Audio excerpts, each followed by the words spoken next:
are techniques that can assist you in encouraging more involvement from your employees at staff meetings. The biggest frustration that most people have with meetings is that the speaker seems to be sharing information but not explaining the context of the information. As a leader, it's important to make sure that you explain to everyone why the information you share is important to them, to the job they do. This means that you're not there to just read a memo or reiterate what you heard in a meeting. Instead, you must think about why they should care about what you're sharing, what difference this information will make to them, and how they can use it. So if you want to encourage them to be more involved at your staff meetings, I recommend you do the following. Number 1, review the information ahead of time and prioritize it. Start with the most important information at the beginning of your meeting. This also gets everyone to your meetings on time. Number 2, state why the information is important to them. For example, instead of saying we're moving to a new lunch schedule, everyone needs to take lunch between 11:30 and 1, tell them why the change is taking place.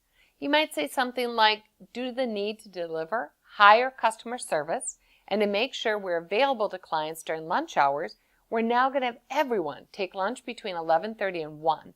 I realize that for some of you, this means a change in the times that you do lunch, and we'll make sure we work with you to make this transition as smoothly as possible. Number 3, before the meeting begins, tell them what the key areas are that you'll be covering. This gives them a mental roadmap that gives clarity to your meeting. 4, if you've just stated something and you realize you didn't clarify for the group, follow it by saying the reason this is important to you is.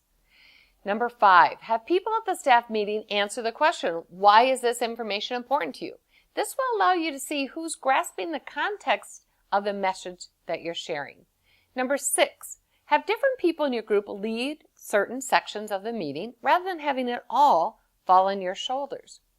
7, make sure your staff meetings include common topics that are high involvement. For example, what successes have we had lately? Who did you catch doing something good? What time saver did you use recently? And what's getting in the way of our delivering better customer service? Keep in mind that most staff do want to participate in meetings. The problem with 90% of meetings is they're in a lecture format rather than an interactive format. Always ask, why do they need to know this? And what format is best for them to remember this information? This has been Ann Warfield. May you go forth and have a great outcome-focused day filled with fabulous success.